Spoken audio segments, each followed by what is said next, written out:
This is a Lonergan box fan that I bought from Richard Tedrick, I don't know, probably 6 months ago. And it's unusual in that it's a belt drive box fan.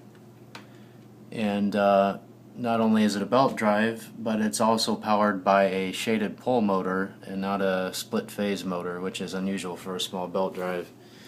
So it doesn't have a ton of startup torque, but once it gets going, it really is a powerful fan. I'd say it probably puts out as much air as a Homart does.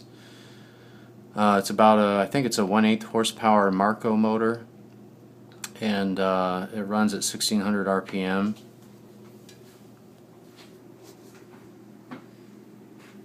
And it's unique with these louvers. You can see in there it's a permanently sealed ball bearing for the fan shaft, and then the motor has sleeve bearings.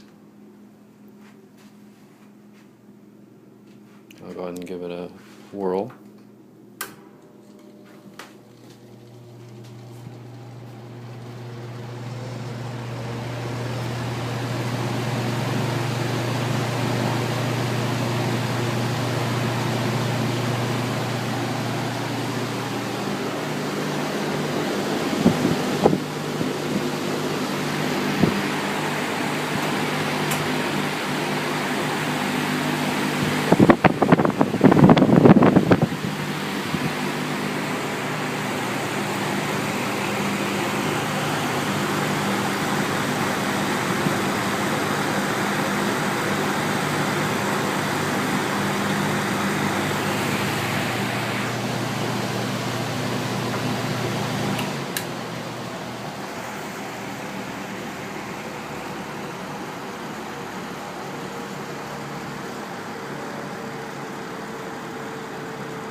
With it being a big shaded pole motor, it's quite a power hog.